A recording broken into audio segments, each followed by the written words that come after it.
Hey all, the last thing due for this week is going to be your first mini research paper for me for this semester. You're going to be using the topic you chose last week and those sheets you filled out for your sources to help you with this rough draft. Now remember, this is supposed to be a mini research report. This is not some massive, 12-page in-depth anything. This is 700, 800 words practicing the MLA format we've been using.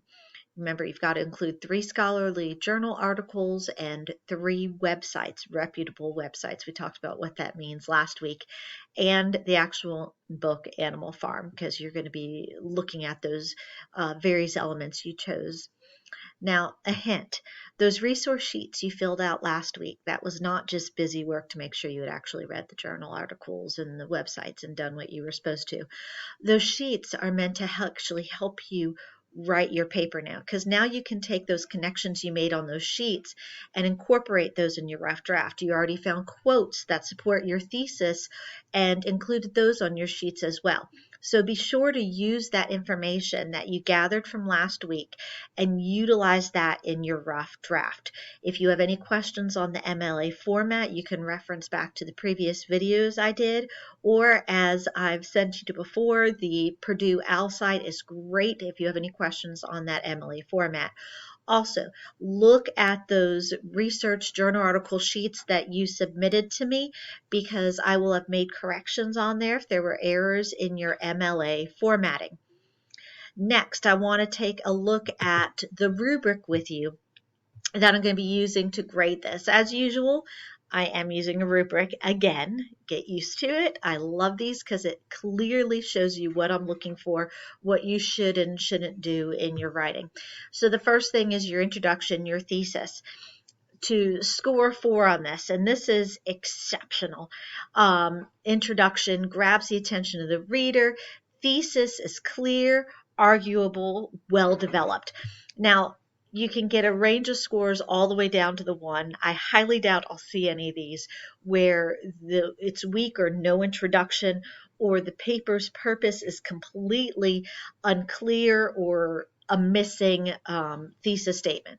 Then I'm also going to be taking a look at the quality of the information and the evidence that you're given. So in other words, you're using those sources that you researched and incorporating that in to support your thesis. You're not just simply, throwing a quote in there so you can say, oh, I put a quote in, or here's this source, but it really adds nothing to your paper.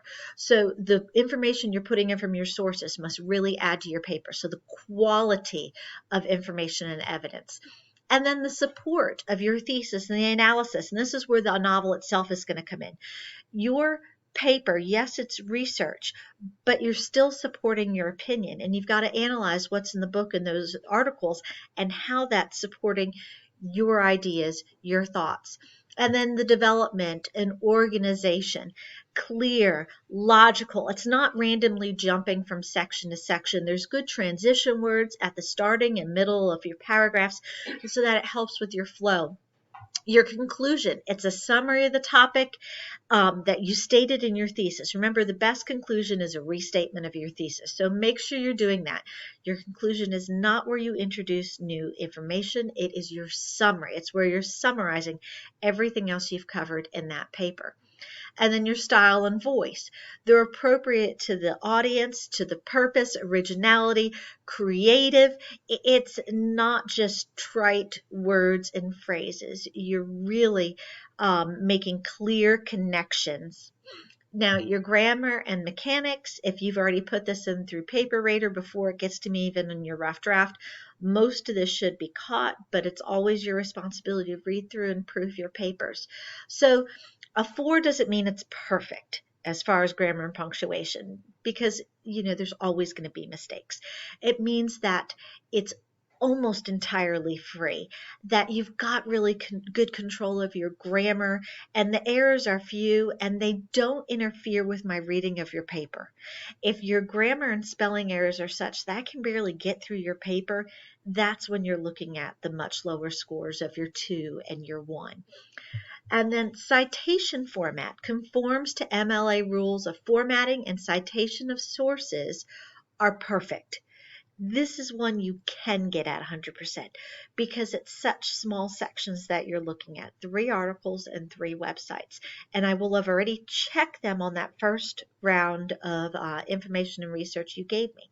So if you made the changes that I suggested in there, it means this will then be correct. And then finally, your works cited page. This is entirely, again, correct in MLA format. So you've got in your works cited page your 3 journal articles, your 3 websites, and Animal Farm itself. So at minimum, you're going to have 7 things cited on your works cited. And as I told you before, the 3 journals and the 3 websites are your minimum. If you found that, I need a little bit more, or man, these were both, I had a couple of really good websites and I couldn't narrow it down, you can include it, but make sure you're trying to stay within that word count that I gave you earlier. We want to be concise, to the point with our information. So if you have any questions while you're working on this, please do not hesitate to contact me, and I look forward to seeing your rough drafts this week.